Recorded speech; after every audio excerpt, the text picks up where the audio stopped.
A few moments later. Film ini diawali dari sebuah keluarga yang cukup bermasalah, tepatnya dari keluarga Cedric Brown, yang mana keluarga itu cukup ramai.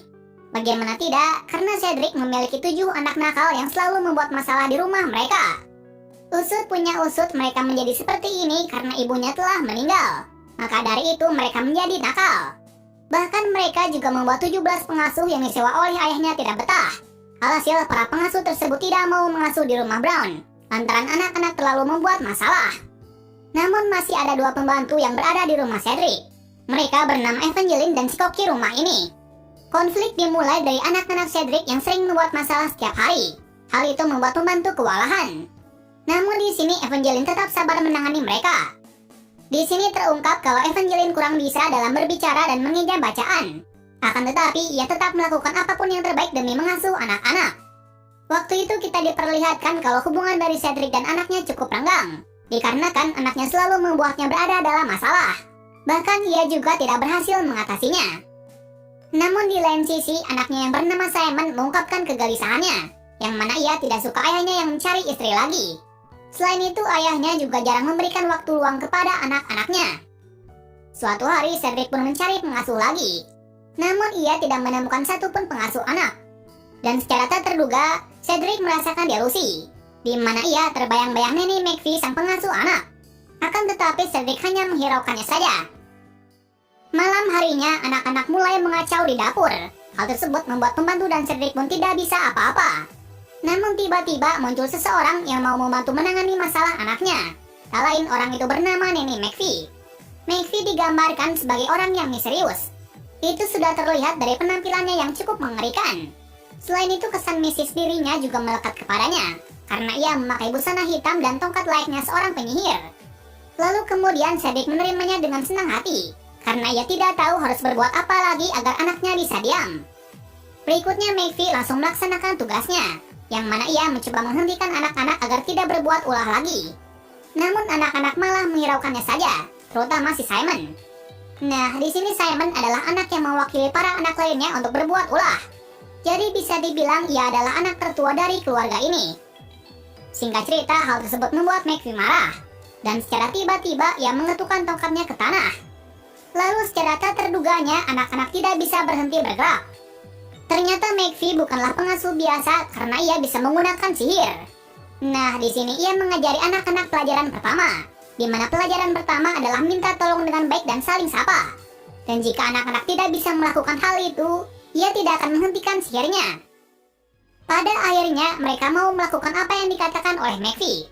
Dan karena hal tersebut, anak-anak menjadi semakin menurut. Bahkan ia bisa membuat anak-anak tidur tanpa bermasalah. Nah, kedatangan dari McPhee pun membuat pembantu lainnya kaget, karena untuk pertama kalinya anak-anak bisa menurut. Keesokan harinya, anak-anak mulai merencanakan untuk membuat McPhee tidak betah mengasuh. Mereka semua berpura-pura terkena cacar air agar membuat McPhee tidak betah. Namun McPhee malah membuat penyakit mereka nyata. Bahkan ia membuat anak-anak agar tidak bisa keluar dari tempat tidur. Ia melakukan hal itu agar mereka bisa belajar sesuatu tentang kesalahannya. Sedangkan ayahnya masih mencari seorang istri agar anak-anak bisa menjadi penurut. Cerita bersingkat lagi saat McPhee membuat anak-anak menurut kepada pembantu lainnya. Dan hal itu disaksikan langsung oleh Cedric.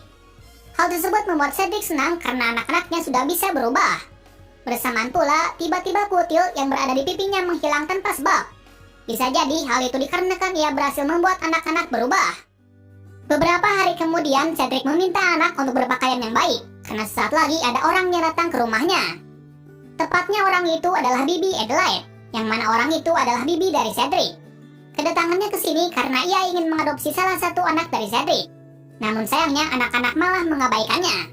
Akan tetapi McPhee berhasil membantu anak-anak dengan bantuan sihirnya. Namun Adelaide tetap membawa salah satu dari anak-anak. Di sisi ayahnya, ia merasa sedih karena salah satu anaknya akan dibawa. Namun secara tak terduga yang dibawa adalah pembantunya yaitu Evangeline, yang ternyata itu adalah keputusan bersama dari Simon dan anak lainnya.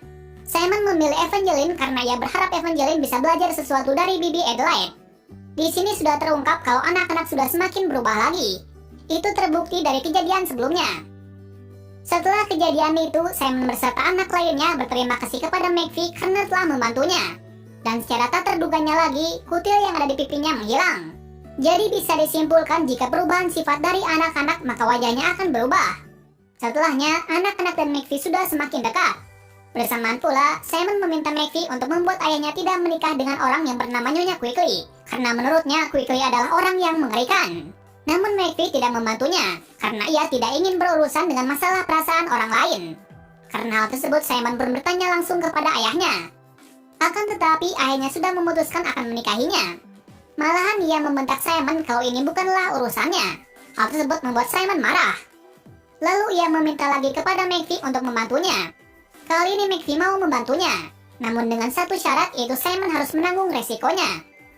Cerita bersingkat lagi saat Quickly tiba di rumahnya untuk membicarakan pernikahan. Nah, pada kesempatan itu anak-anak membuat suatu rencana agar Quickly membatalkan pernikahan itu. Tak berapa lama mereka berhasil membuat Quickly membatalkan pernikahannya. Setelah peristiwa itu, ayahnya sangat marah kepada semua anak-anaknya. Ia bahkan memberikan alasan kenapa ia harus segera menikah. Alasannya karena dengan menikah, maka Bibi Adelaide akan memberikan uang tunjangan setiap bulan kepadanya. Dan jika ia tidak menikah di bulan ini, Bibi akan menghentikan tunjangan tersebut. Jika itu terjadi, maka rumahnya akan diambil juga.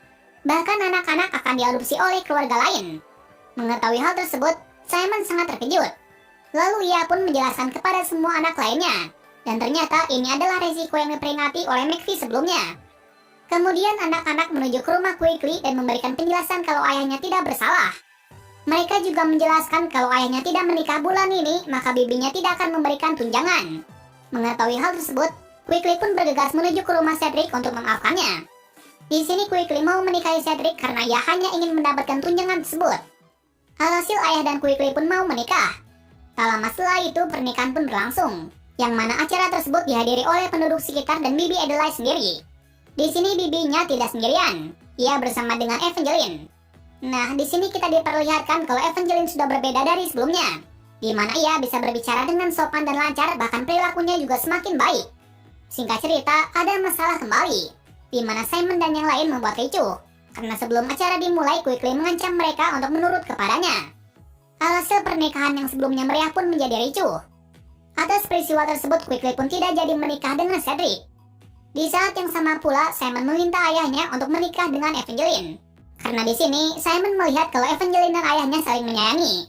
Namun dulu mereka tidak bisa mencintai karena mereka mempunyai kasta yang berbeda. Tapi saat ini, mereka tidak menghiraukan kasta majikan dan pembantu.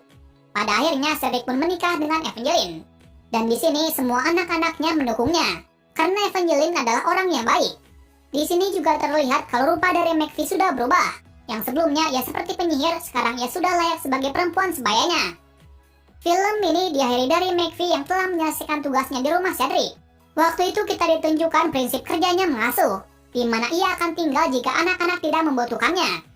Dan jika anak-anak membutuhkannya, maka ia akan pergi. Terima kasih sudah klik video ini. Tapi jangan lupa guys, klik tombol subscribe karena subscribe itu gratis. Dengan subscribe kamu support channel ini terus untuk upload hampir setiap hari. Ingat, subscribe itu gratis. Gak ada ruginya kamu klik tombol subscribe guys. Selamat menonton.